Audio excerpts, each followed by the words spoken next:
ओम शांति 3/8/2021 साकार महावाक्य। मिठे बच्चे, बापदादांकर स्नेह पाइबाकू हेले योग्य सेवाधारी हुआ। जदि बुद्धि रे ज्ञान रूपक बादल भरपूर अच्छी तेबे वर्षा कर अर्थात दान दियो। बाबा कहउछंती मिठे बच्चे, बाप दादांकर स्नेह पाइबाकू हेले योग्य सेवाधारी हुआ। जदि बुद्धि रे ज्ञान रूपक बादल भरपूर अच्छी तेबे वर्षा कर अर्थात दान दियो। आजिर प्रश्न, केउ प्रकार निशा भरपूर थिबा बादल को मध्य उड़ाई नहीं थाए, बरसिबाकू देई न थाए? केउ प्रकार निशा भरपूर थिबा बादल को मध्य उड़ाई नहीं थाए, बरसिबाकू देई न थाए? उत्तर, जदि व्यर्थ फालतू देह अभिमानर निशा आसीगला तेबे भरपूर होइथिबा बादल अर्थात ज्ञान भरा बुद्धि मध्य उड़ी जिवो। जदि बरसे तेबे मध्य सेवा बदल रे अपसेवा करिबे। जदि बाबांक स्नेह सहित स्नेह नाही, तांक सहित जोग नाही, तेबे ज्ञान थाई मध्य जेपरी से खाली अटंती। एपरी अपूर्ण बादल अनेकंकर कल्याण किपरि करि परिबे? ओम शांति। एबे आउ अल्प बादल रहिछंती। जेमिति बरसार बेग कमिगले सागर उपरे बादल रही न थाए, ठंडा होई जाए थाए। ठीक सेहिपरि एठारे मध्य ठंडा होई जाउछंती। जेउमाने पुनः भरपूर होई वर्षा करिथांती तांकु बादल कुहाजाए। जदि केही वर्षा न करंती तांकु बादल कुहाजिब नाही। एहा हेला ज्ञानर बादल, ताहा हेउछि पानीर बादल। समय अनुसारे ज्ञानर बादल आसी थाए।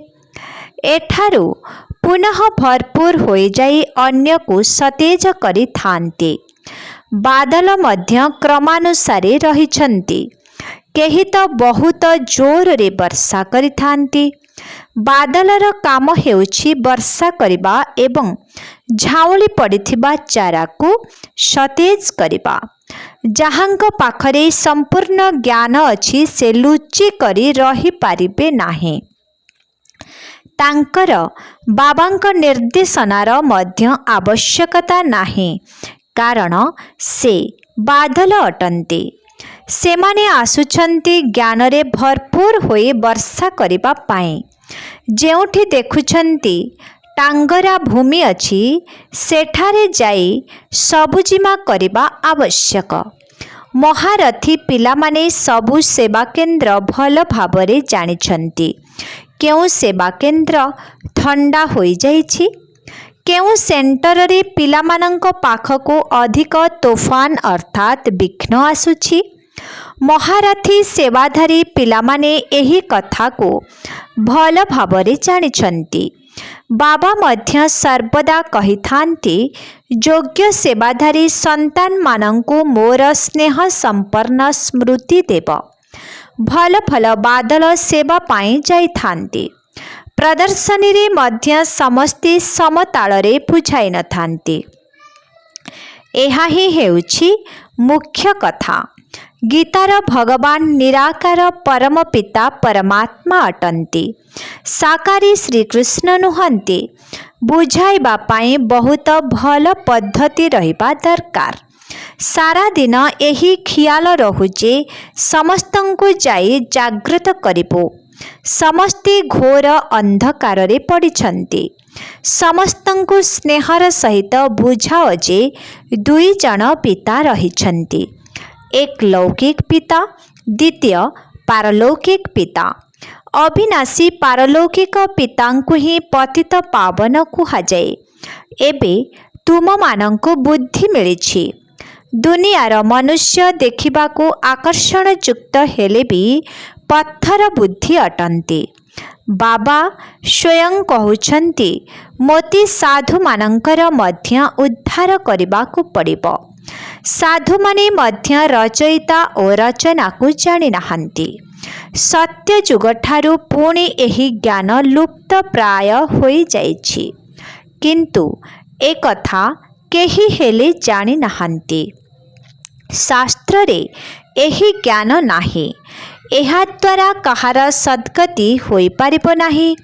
गीतार बहुत मान थिले मध्य ताहा भक्ति मार्गर अटे। बाबा पतित पावन होइथिबारु आसी राजयोग शिखाउछन्ति, तेणु निश्चय राजत्व करिबा पाई नुआ दुनिया दरकार। बाबा ही आसी राजयोग शिखाइबे। ए कथा भी वर्तमान तुमी जानुछ, जहांको कल्प पूर्वरु बुझाई थिबे तांको ही वर्तमान बुझाइले पुणी से माने बुझिबे। एही लड़ेई सेभली नुहे जेमिति सर्वदा होई आसीछि। 8-10 वर्ष चाली पुणी बत होई जिवो। ड्रामा अनुसारे तियारी होइथिबा बम रखिबा पाई तियारी करा जाई नाही। पतित मनुष्य मानंकर विनाश न हेबा पर्यंत सत्य जुग आसीबो नाही। शांति किपरि स्थापना हेबो एकथा मध्य बुझाइबाकू पड़िबो।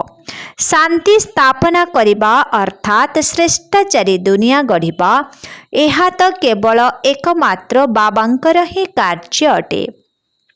बाबा कहउछन्ति अन्य समस्तंक ठारो बुद्धि जोग तुटाई जनक सहित जोड़िबाकू हेबो। देह सहित जहा किछि आखिरे देखा जाउछि सबुथिरु ममत्व तुटाइबाकू हेबो। एबे आमको घर को फेरी जिबाकू हेबो, तेणु घर को ही मने पकाइबाकू पड़िबो। एबे तुमे जानुछ जे एहा हेउछि मृत्यु लोक। आमे अमर लोक को जीवा पाई अमर कथा शुणुछु। देवता मानंकु दैवी गुण संपन्न मनुष्य कुहा जाई थाए। एठारे तो जणे हेले देवता नहांती।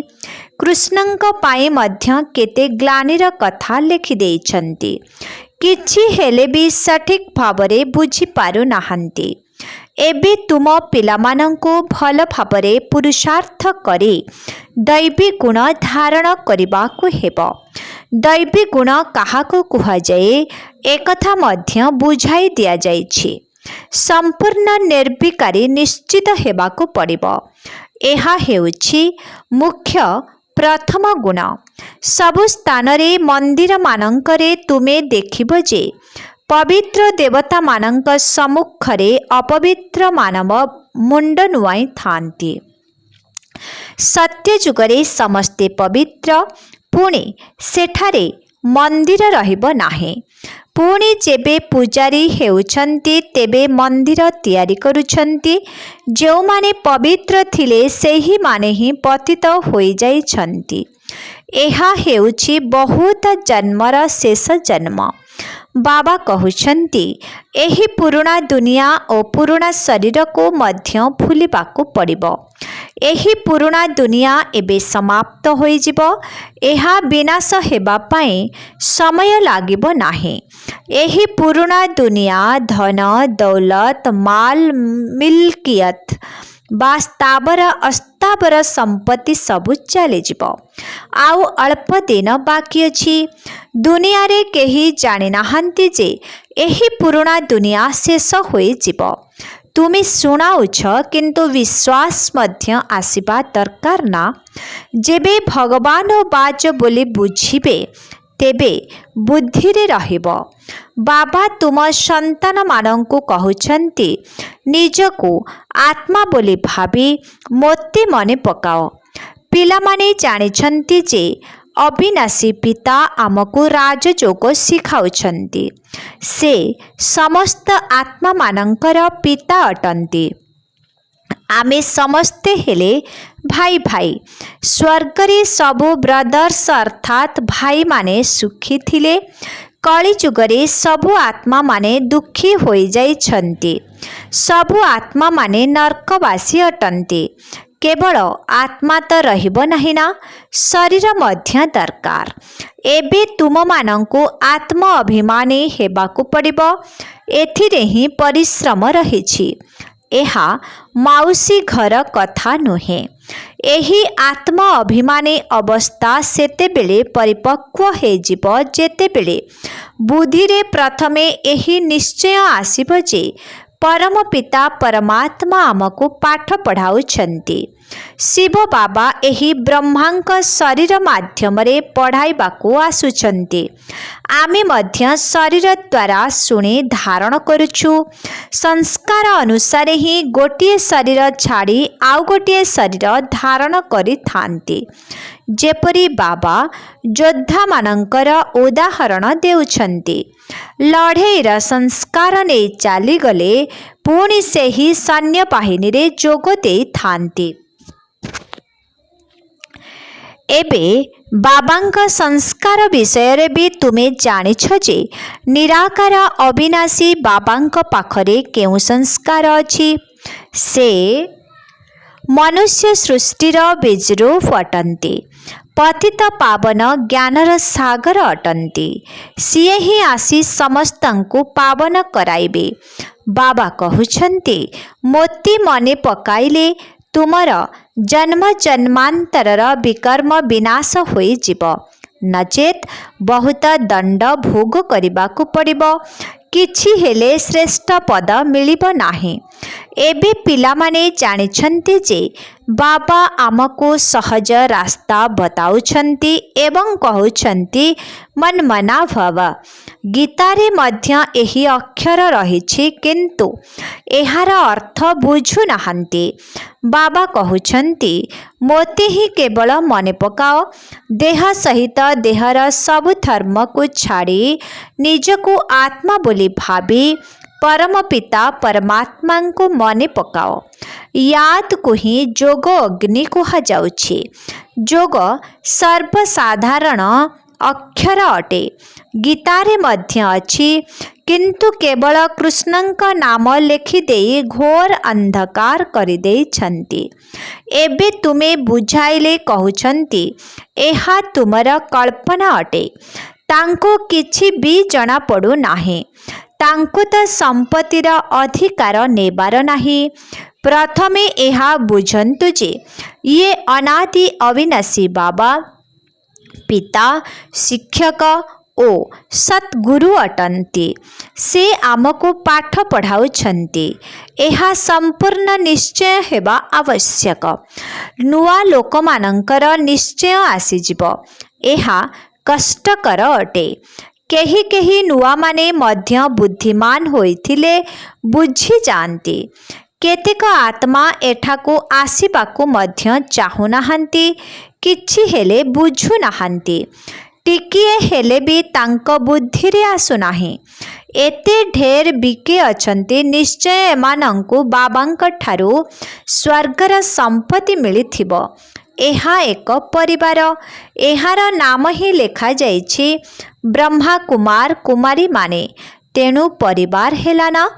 प्रजापिता ब्रह्मांकर परिवार केते बड़ किंतु एकथा काहारी बुद्धि रे आसु नाही। केही जदि पचारंती जे तुमर लक्ष्य उद्देश्य कौन कुह। बाहरे थिबा बोर्ड रे लेखा जाइछि प्रजापिता ब्रह्मा कुमारी माने। तेणु परिवार होई गला ना। एठारे बाबांक ठारू संपत्ति मिलुछि। प्रजापिता ब्रह्मांक मुखार बिंद द्वारा शिव बाबा रचना करुछन्ति। तेणु श्रीये सृष्टिकर्ता अटंती।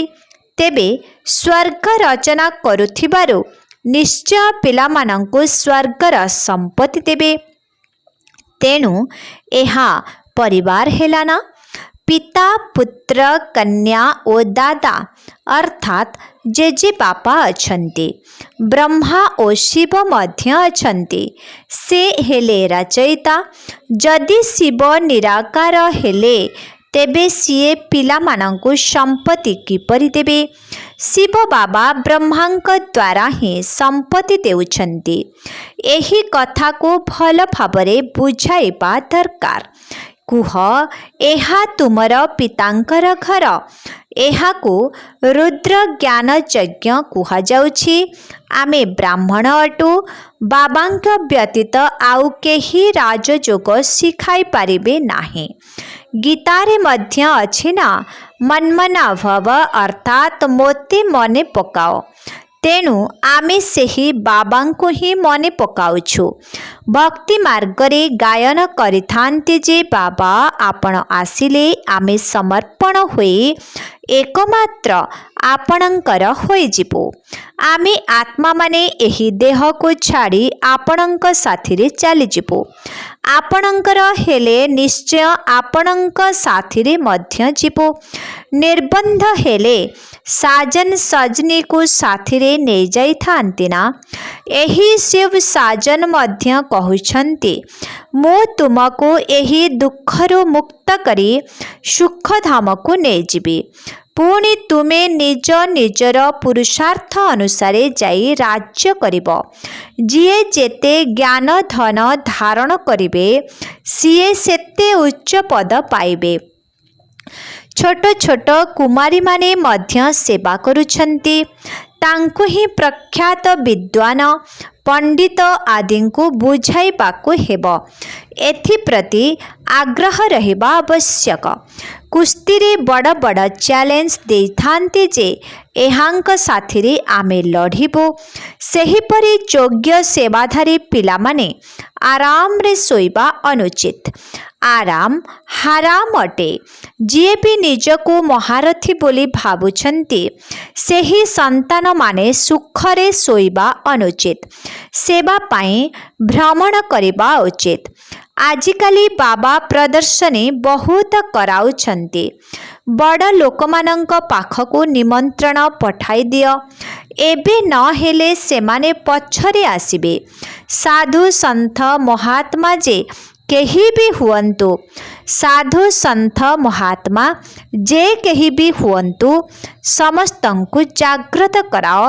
କିନ୍ତୁ ସେମାନଙ୍କ ସହ କଥାବାର୍ତ୍ତା ହେବା ପାଇଁ ମହାରଥୀ ହେବା ଆବଶ୍ୟକ। ଯେଉଁମାନଙ୍କର ବାବାଙ୍କ ସହିତ ଯୋଗ ନାହିଁ, ସ୍ନେହ ନାହିଁ, ସେମାନେ ତ ଯେପରି ଖାଲି ବାଦଲ ଅଟନ୍ତି। ସେ କ'ଣ କରିବେ? ଏକଥା ତ ଜାଣିଛ ଯେ, ଅପାଠୁଆ ପାଠୁଆଙ୍କର ଜିନିଷ ବୋହିବେ।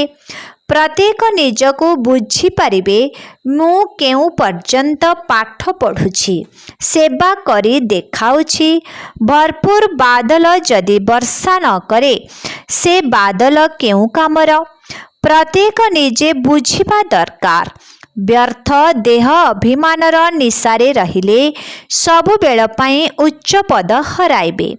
ବାବାଙ୍କର କେତେ ସେବାରେ ଆଗ୍ରହ ରହିଛି।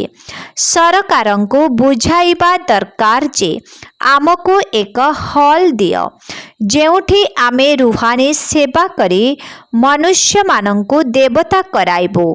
ବାବା ଆସିଛନ୍ତି ରାଜଯୋଗ ଶିଖାଇବା ପାଇଁ, କିନ୍ତୁ ଯଥାର୍ଥ ଭାବେ ବୁଝାଇବା ଦରକାର। ଯିଏ ଭାଷଣ କରିବା ଜାଣିନାହାନ୍ତି, ସିଏ ବୁଝାଇ ପାରିବେ ନାହିଁ। ସିଏ ଉଚ୍ଚ ପଦ ମଧ୍ୟ ପାଇପାରିବେ ନାହିଁ। ଉଚ୍ଚ ପଦ ସିଏ ପାଇପାରିବେ ଯିଏ ସେବା କରିବେ। ବିଖ୍ୟାତ ଲୋକମାନଙ୍କୁ ଲେଖ ଯେ, ଏହି ଜ୍ଞାନ ବିନା ଭାରତ ଅଥବା ଦୁନିଆର କଲ୍ୟାଣ ହୋଇପାରିବ ନାହିଁ। ମୁଖ୍ୟ ହେଉଛି ପାଠପଢ଼ା। ଲକ୍ଷ୍ମୀ ନାରାୟଣ ମଧ୍ୟ ଏହି ପାଠ ପଢ଼ିବା ଦ୍ୱାରା ହିଁ ଏହିପରି ଉଚ୍ଚ ରାଜପଦ ପାଇଛନ୍ତି ନା। ଏମାନେ ପୂର୍ବଜନ୍ମରେ ରାଜଯୋଗ ଶିଖିଥିଲେ। ଆମେ ମଧ୍ୟ ଏଠାରେ ଏବେ ପାଠ ପଢ଼ୁଛୁ। ସ୍କୁଲରେ ବିଦ୍ୟାର୍ଥୀମାନେ ଜାଣିଥାନ୍ତି ଯେ, ଆମେ ଏହି ପରୀକ୍ଷାରେ ଉତ୍ତୀର୍ଣ୍ଣ ହୋଇ ପୁଣି ଏହିପରି ହେବୁ। ଏହି ଜ୍ଞାନ ତୁମକୁ ମିଳୁଛି, ତାହା ଏହି ଦୁନିଆ ପାଇଁ ନୁହେଁ। ତୁମେ ମଧ୍ୟ ପାଠ ପଢ଼ୁଛ ଭବିଷ୍ୟତ 21 ଜନ୍ମ ନିମନ୍ତେ ପ୍ରାରବ୍ଧ ଗଢ଼ିବା ପାଇଁ। ସେମାନେ ଏହି ଜନ୍ମର ସୁଖ ପାଇଁ ପାଠ ପଢ଼ୁଛନ୍ତି। तेणु लौकिक पाठ पढ़िबा सहित एही शिक्षा मध्य शिखिबाकु हेबो। एथिरे भयर कौनसी कथा नाही। आध्यात्मिक ज्ञान काहींके ग्रहण न करिबो? चित्र नहीं जाई बुझाइबा दरकार। कुह, ज्ञान समस्तंक निमते बहुत आवश्यक अटे, किंतु पिलामाने वर्तमान एथिरे दंभ देखाउ नाहांती। चाकिरीर बोझ मुंडेई छंती। बंधन मुक्त होइथिले सेवारे लागि जिबा उचित। समस्ते श्रीमतरे तो चलिबे नाही। मझिरे मायार प्रवेशता हेउछि। केतेक संतानंकर बहुत आग्रह रहिछि, किंतु निशा चढ़ु नाही जे आमे जाई अनेकंकर कल्याण करिबो। तेणु बाबा मध्य बुझाउछन्ति जे साबालक होई एते द्वंद्वरे पड़िबा कौन दरकार। कहि पारिबे आमकु तो भारतर उद्धार करिबाकु हेबो। सत्य बा श्रेष्ठ सेवा करी मनुष्य मानंकु देवता करिबाकु पड़िबो। बाबांकु तो आश्चर्य लागुची निशा चढ़ु नाही, सेथिपाई बाबा कहुछन्ति एमाने रजगुणी संपन्न बुद्धि अटंती। बहुत भल सुजोग रहिछि। एहिपरि अनेक अछंती जहांकर ज्ञानर अहंकार रहिछि, किंतु बहुत अपसेवा करुछंती। एही कथा तो गुड़ जाने गुड़ बना जाने, अर्थात शिव बाबा ओ ब्रह्मा बाबा जानिछंती। समस्तंको राहुर ग्रहण लागि जाउछि। बृहस्पतिर दशा ओह्लाई राहुर दशा बसी जाउछि। वर्तमान देखुछ भल स्थिति रहिछि, पुणी देखिब तो खराब ग्रहर पड़िबारु स्थिति निम्नगामी होई जाउछि। पिला मानंकु तो बहुत बहादुर हेबाकु पड़िबो, कष्ट करिबाकु हेबो। आमे एही भारत को स्वर्गवासी करी छाड़िबो। तुमरा धर्म हेउछि नरकवासी को स्वर्गवासी, भ्रष्टाचारी को श्रेष्ठाचारी करिबा। बाबा उमंग उत्साह तो बहुत चढ़ाउछन्ति, किंतु पिला मानंक ठारे क्रम अनुसारे चढ़ुछि। अच्छा, मीठे मीठे शिखिलाधि संतान मानंक प्रति मात पिता बाप दादांकर मधुर स्नेह भरा स्मृति एवं सुप्रभात। आत्मिक पितांकर आत्मिक संतान मानंको नमस्ते। आत्मिक संतान मानंकर आत्मिक पितांको ओम शांति नमस्ते। मुख्य सार 1 नंबर, बंधन मुक्त होई भारतर प्रकृत श्रेष्ठ सेवा करिबाकु हेबो। रूहानी तथा आत्मिक सेवा करी मनुष्य को देवता करिबाकु हेबो। मनरे ज्ञानर गर्व आसिबा उचित नुहे। आत्मिक निशारे रहिबार अछि। 2 नंबर, निश्चय बुद्धि होई प्रथमे निजर अवस्था को परिपक्व करिबाकु हेबो। देह सहित जहा किछि देखुच सेथिरु बुद्धि जोग तुटाई एकमात्र बाबांक साथिरे जोड़िबाकु हेबो। आजिर वरदान, बाबांकर संस्कार को निजर व्यक्तिगत संस्कार करी व्यर्थ बा पुराना संस्काररू मुक्त हुओ। बाबांकर संस्कार को निजर व्यक्तिगत संस्कार करी व्यर्थ बा पुराना संस्काररू मुक्त हुओ। जे कोनसी व्यर्थ संकल्प बा पुराना संस्कार हेउ ताहा देह अभिमानरू ही जन्म नै थाए। आत्मिक स्वरूपर संस्कार बाबांक परि होइथिबो। जेपरि बाबा सर्वदा विश्व कल्याणकारी, परोपकारी, दयाशील, वरदाता, सेपरि निजर संस्कार स्वाभाविक होई जाऊ। संस्कार गठन करिबा अर्थात संकल्प, वाणी एवं कर्म स्वतः से ही अनुसारे चलाइबा। जीवन रे संस्कार हेउछि एक चाबी जहा स्वतः चली थाए, परिश्रम करिबा को पड़ी न थाए। आजिर स्लोगन, आत्मिक स्थिति रे स्थित रही निजर रथ अर्थात शरीर द्वारा कार्य कराइबा ही प्रकृत पुरुषार्थी। आत्मिक स्थिति रे स्थित रही निजर रथ अर्थात शरीर द्वारा कार्य कराइबा ही प्रकृत पुरुषार्थी। ओम शांति।